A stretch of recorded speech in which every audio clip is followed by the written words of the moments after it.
Hello everyone, मैं हूं वैष्णवी और स्वागत है आपका हमारे चैनल स्टडी क्लास में। जैसा कि आपने टॉपिक देख चुके हैं, हमारा टॉपिक है आज का हमारा टॉपिक है एमपी डीएलएड का प्रथम वर्ष का विषय भाषा बोध एवं प्रारंभिक भाषा का विकास की इकाई 7 यूनिट 7। अगर आपने बाकी की जो यूनिट्स नहीं देखे होंगे तो प्लीज चैनल के प्लेलिस्ट में जाकर देख लीजिएगा। तो यूनिट इकाई 7 जिसका नाम है साहित्य, जिसका नाम क्या है साहित्य, जिसका नाम है लिटरेचर। ठीक है, तो इस इकाई में हम क्या क्या देखेंगे? इस इकाई में हम देखेंगे कि इंपॉर्टेंट क्वेश्चंस क्या है, प्रीवियस ईयर क्वेश्चंस क्या है, ऐसे क्वेश्चंस हम देखेंगे जो हमारी परीक्षाओं में आएंगे। उससे पहले सबसे पहले हम देखते हैं इसका ब्लूप्रिंट। क्यों? क्योंकि अगर हम ब्लूप्रिंट के हिसाब से अगर हम पढ़ते हैं तो हमें ये आइडिया आ जाता है कि हमें क्या पढ़ना है, इस इकाई से हमें कितने मार्क्स के क्वेश्चन पढ़ने हैं, जो हमारे पढ़ाई को क्या करता है, आसान बनाता है। ठीक है, तो हम सबसे पहले देखते हैं इसकी अंक योजना, जिसे ब्लूप्रिंट भी कहते हैं। इस इकाई से कुल अंक कितने आने वाले हैं? 3। कितने? 3। कुल अंक कितने हैं इसमें? 3, मतलब 3 मार्क्स का ये क्या है, चैप्टर है, जिसमें से वस्तुनिष्ठ मतलब एमसीक्यू टाइप्स क्वेश्चन 1 मार्क्स का आने वाला है और 2 अंक का एक क्वेश्चन आने वाला है। मतलब आपको 2 अंक का मतलब वेरी शॉर्ट क्वेश्चन ही पढ़ना है, वेरी शॉर्ट क्वेश्चन आंसर ही पढ़ने हैं। जिसकी शब्द सीमा की बात करें तो 30 से 50 है ना, मतलब 30 से 50 शब्दों में आपको लिखना रहता है। ठीक है, उससे पहले मैं आपको थोड़ा बता दूं कि अगर आप एमपी डीएलएड की परीक्षा की तैयारी 100% करना चाहते हैं तो आप हमारा संपूर्ण कोर्स परचेस कर सकते हैं। कोर्स परचेस करने के लिए कुछ नहीं करना है, इसी वीडियो के डिस्क्रिप्शन में जाना है, ऐप लिंक दी है, ऐप्स डाउनलोड कीजिए और जो संपूर्ण कोर्स है उसे परचेस कीजिए। सबसे पहले देख लेते हैं कि इस कोर्स में आपको प्रोवाइड क्या क्या किया जाएगा। प्रोवाइड आपको नोट्स कराए जाएंगे, PYQs मतलब previous year questions, question and answer है ना, क्वेश्चन विद आंसर, क्वेश्चन तो रहेंगे लेकिन उसके साथ आंसर भी प्रोवाइड किए जाएंगे। साथ ही साथ वीडियो लेक्चर भी आपको प्रोवाइड किए जाएंगे।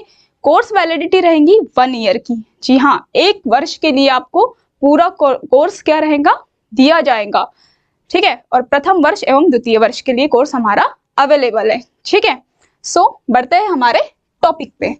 तो हमारा जो टॉपिक है साहित्य है ना, साहित्य का अर्थ जिसमें सारी विधाएं आती है, गद्य की विधाएं, पद्य की विधाएं है ना, इन सबसे मिलकर हमारा क्या बनता है, साहित्य बनता है। ठीक है, तो जैसा कि आपको पता है गद्य की विधा है एक कविता। ठीक है, गद्य की कौन सी विधा है? गद्य की बहुत सारी विधाएं है, एकांकी है, नाटक है, उपन्यास है, उसमें से हमारा एक है कविता, जो मोस्ट इंपॉर्टेंट क्वेश्चन है। तो हम देखते हैं कि कविता की परिभाषा लिखिए।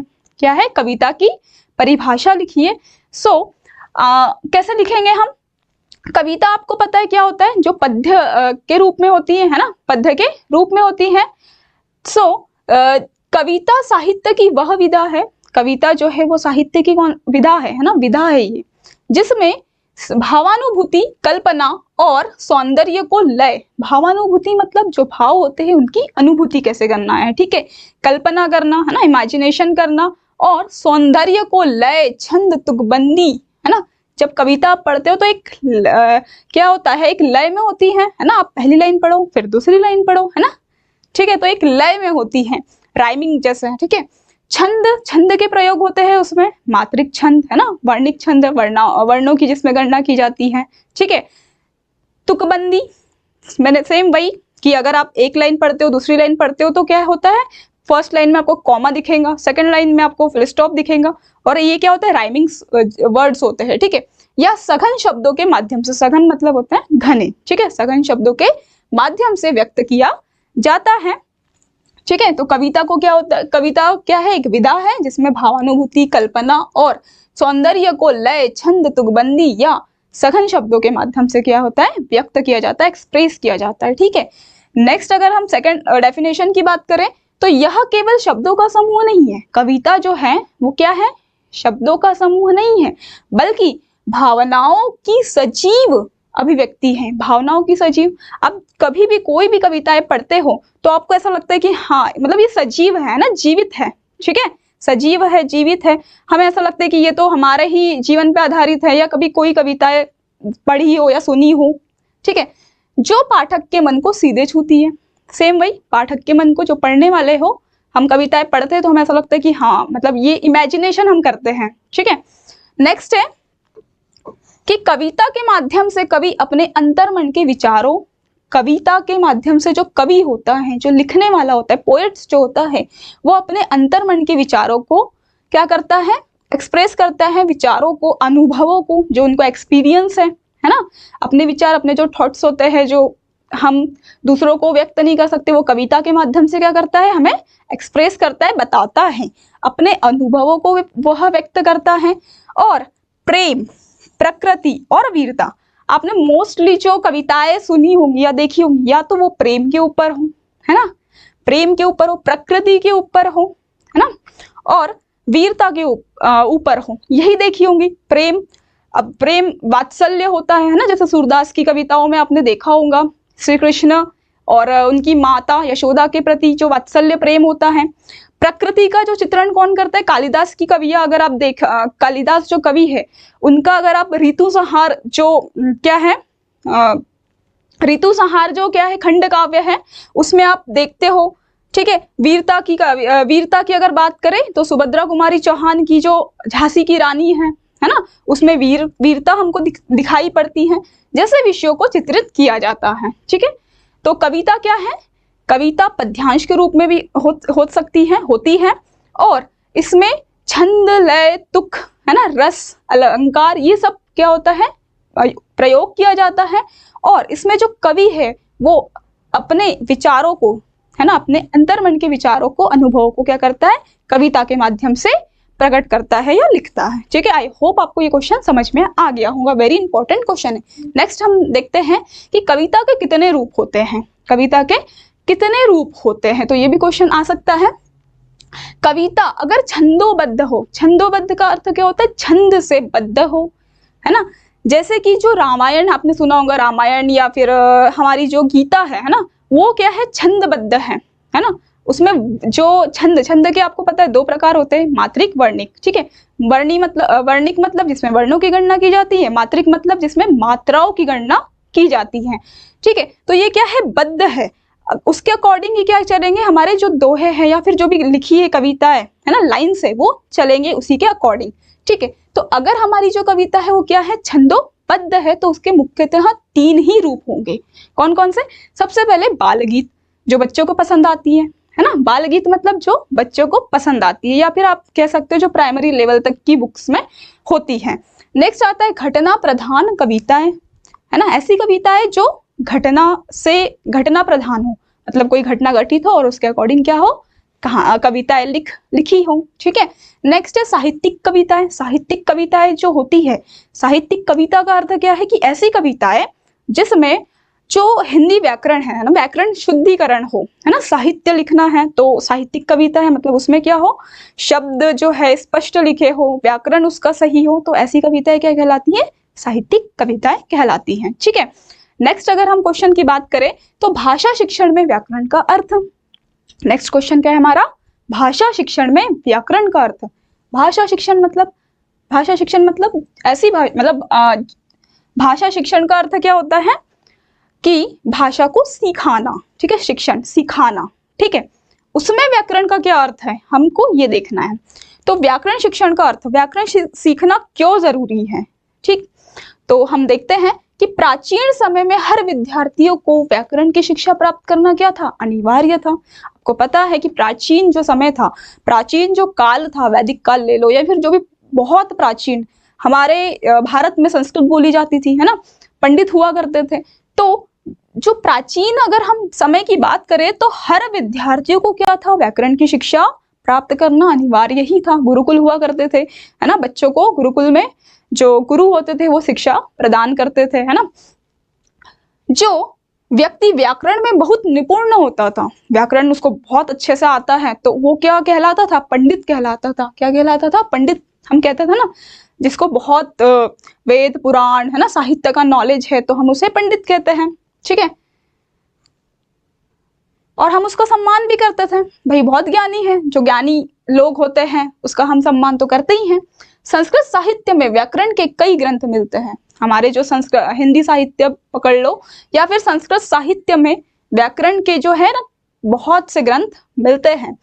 वास्तव में भाषा पर पूर्ण अधिकार प्राप्त करने के लिए वास्तव में अगर आपको अच्छे से क्या करना है, भाषा पे अधिकार प्राप्त करना है, या फिर सिंपल से लैंग्वेज में बोलो कि आपको अच्छे से भाषा सीखनी है, तो आपको क्या सबसे पहले व्याकरण का ज्ञान होना चाहिए। चाहे आपको इंग्लिश ग्रामर का नॉलेज होना चाहिए, अगर आपको इंग्लिश भाषा अच्छे से सीखना है, बोलना है, तो आपको क्या होना चाहिए, इंग्लिश ग्रामर पता होना चाहिए। वैसे ही अगर आपको हिंदी सीखना हो या संस्कृत सीखना हो तो इनका भी व्याकरण आपको पहले समझना है या सीखना है, ठीक है।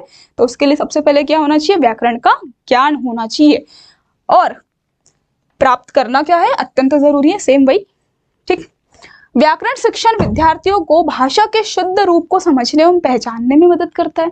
अगर आपको नॉलेज है, भाई संस्कृत का ग्रामर पता है या हिंदी का ग्रामर आपको पता है, तो आप समझ लोगे, आपको भाषा के शुद्ध रूप को समझने में क्या मिलेंगी, समझने में क्या होगा, आसानी होंगी, और पहचानने में भी क्या होंगी, आसानी होंगी, ठीक है।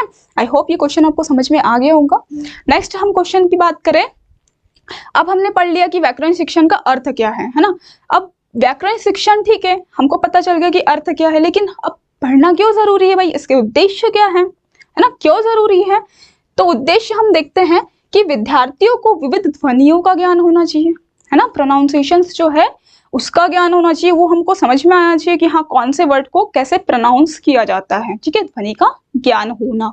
नेक्स्ट है, व्याकरण के द्वारा विद्यार्थियों में रचना एवं सृजनात्मक प्रवृत्ति का विकास करना। रचना का अर्थ क्रिएशन, है ना, नई नई चीजें हमको सीखना। अगर हमको व्याकरण आ गया, है ना, अच्छे से समझ में आ गया, तो हम उसमें क्या करेंगे, और नई नई तकनीकी या फिर नई नई चीजों का क्या करेंगे, आविष्कार करेंगे या फिर यूज करेंगे। सृजनात्मक प्रवृत्ति का विकास करना, विद्यार्थियों को विद्यार्थियों को शुद्ध भाषा का प्रयोग सिखाना, है ना। शिक्षण क्यों जरूरी है व्याकरण का, कि हम बच्चों को क्या करें, विद्यार्थियों को क्या करें, शुद्ध भाषा का प्रयोग करना सिखाए, ठीक है, शुद्ध हिंदी बोलना सिखाए। अगर हमारा मतलब संस्कृत है, तो हमको संस्कृत में कैसे बोलना है, शुद्ध भाषा का कैसे प्रयोग करना है, ये भी हम व्याकरण से ही सीखते हैं। नेक्स्ट है, विद्यार्थियों को शुद्ध बोलने, लिखने एवं पढ़ने की भी प्रेरणा देना। सेम वही कि ठीक है भाई, हम पढ़ लेंगे, लिख लेंगे, है ना, लेकिन बोलना भी आना चाहिए, लिखना भी आना चाहिए, और अच्छे से पढ़ना भी आना चाहिए, ठीक है। तो व्याकरण हमें ये सब चीजें सिखाता है। विद्यार्थियों को भाषा से संबंधित नियमों का ज्ञान होना, है ना, या ज्ञान प्रदान करता है, ठीक है। व्याकरण शिक्षण क्या करता है कि विद्यार्थियों को भाषा से संबंधित जो भी नियम होते हैं, ठीक है, रूल्स होते हैं कि भाई कौन सा, जैसे होता है ना इंग्लिश में होता है कि रूल्स होते हैं कि ये फॉर्मूला लगाना है ना, ये स्ट्रक्चर लगाना है तब सेंटेंस बनेगा, ठीक है। वैसा ही हिंदी में भी होता है, ठीक। नियमों का ज्ञान प्रदान करना, विद्यार्थियों को शुद्ध उच्चारण की शिक्षा प्रदान करना। इसका उद्देश्य एक ये भी है कि जो विद्यार्थी होती है, विद्यार्थी है, उनको शुद्ध उच्चारण सीखना या सिखाना, ठीक है। नेक्स्ट क्वेश्चन पे आते हैं। नेक्स्ट क्वेश्चन है हमारा, यात्रा वर्णन के विभिन्न सोपान के लाभ लिखिए। नेक्स्ट टॉपिक क्या है हमारा, यात्रा वर्णन, है ना, यात्रा वृत्तांत भी इसे कहते हैं। मतलब जब कोई लेखक होता है या कवि होता है, वो अगर कोई यात्रा करता है ना, तो वो उसे क्या करता है, अपने शब्दों में पूरे 2-3 दिनों की या फिर जितने भी दिन की यात्राएं होती है, या जन्म मरण तक की जो भी यात्राएं होती है, वो क्या होता है, उसमें वो लिखता है, ठीक है, यात्रा वृत्तांत में, यात्रा वर्णन में। तो उसमें जो भी वह जर्नी के मतलब यात्रा में जो भी चीजें वो सीखता है, दूसरों से देखता है, जगहों को देखता है ना, धार्मिक स्थलों को देखता है ना, तो वो क्या करता है, पूरे जो भी हमारी चीजें होती है वो सब लिखता है, ठीक है। तो उसी को हम क्या कहते हैं, यात्रा वर्णन कहते हैं, ठीक है। सोपान का अर्थ होता है वही स्टेप बाय स्टेप कैसे किया जाता है। सबसे पहले तो वो कल्पना करेगा कि हाँ भाई मैंने क्या क्या देखा, क्या सीखा, है ना, फिर उसको डायरी में लिखेगा और फिर वो प्रकाशन करेगा, ठीक है। तो अब इसके लाभ क्या है, यात्रा वर्णन के विभिन्न लाभ। डायरेक्ट क्वेश्चन नहीं लिखना है, सबसे पहले आपको हेडिंग डालना है या एक लाइन लिखना है कि यात्रा वर्णन के विभिन्न सोपान के लाभ निम्नलिखित हैं, ठीक है। तो फर्स्ट है हमारा, यह हमारे संचार कौशल में सुधार करता है। अगर आप यात्रा करते हो या फिर यात्रा वर्णन को पढ़ते हो, तो ये हमारी जो कम्युनिकेशन स्किल्स है उसमें क्या करता है, सुधार करता है ना। हम नई नई जगह घूमने जाते हैं, नए लोगों से मिलते हैं, तो हम सीखते हैं उनकी बातें, है ना, उनके बात करने का तरीका, ठीक है, रहन सहन, ठीक, ये सब सीखते हैं, मतलब इससे हमारा क्या होगा, संचार कौशल में सुधार होंगी, जो कम्युनिकेशन स्किल्स है उसमें हमारी क्या होंगी, सुधार। फिर है यह हमारे क्षितिज का विस्तार करता है, यह हमारे क्षितिज का विस्तार करता है, मतलब हम जो सोचते हैं उससे कहीं गुना ज्यादा हमको सोचने की क्षमता देता है ना। जैसे कि हम हमारे घर पे रहेंगे तो हमको ऐसा लगता है कि हाँ ठीक है, घर ही हमारा क्या है, सब कुछ है, लेकिन हम बाहर जाएंगे, घूमेंगे फिरेंगे तो हमें लगता है कि नहीं, दुनिया बहुत बड़ी है, ठीक है। तो ये हमारी सोच को क्या करता है, बड़ा भी करता है। नेक्स्ट है हमारा, यह हमारे आत्मविश्वास को बढ़ाता है, मतलब सेल्फ कॉन्फिडेंस को क्या करता है, बिल्ड करता है, ठीक है। अगर हम बहुत लोगों से मिलते हैं, कम्युनिकेट करते हैं तो हमारा क्या होगा, कॉन्फिडेंस बढ़ेगा, ठीक है। यह हमारे वास्तविक जीवन की शिक्षा प्रदान करता है, यह हमें क्या करता है, वास्तविक जीवन, रियल लाइफ से क्या करता है, कनेक्ट करता है, ठीक है, शिक्षा प्रदान करता है। आई होप आपको सारे क्वेश्चन अच्छे से समझ में आ गए होंगे। अगर आपको कोई डाउट्स है तो आप प्लीज कमेंट कीजिए। और मैं आपको बता दूं कि अगर आप ऐसे ही क्वेश्चंस वीडियोस देखना चाहते हैं और अगर MPDLED की संपूर्ण तैयारी करना चाहते हैं तो आप कोर्स को परचेस कर सकते हैं, जिसमें आपको सारी चीज़ें डिटेल के साथ प्रोवाइड की जाएंगी। कोर्स परचेस करने के लिए कुछ नहीं करना है, इसी वीडियो के डिस्क्रिप्शन में ऐप लिंक दी है, ऐप डाउनलोड करें और कोर्स को परचेस कीजिए। तब तक के लिए देखते रहिए स्टडी क्लास। Thank you.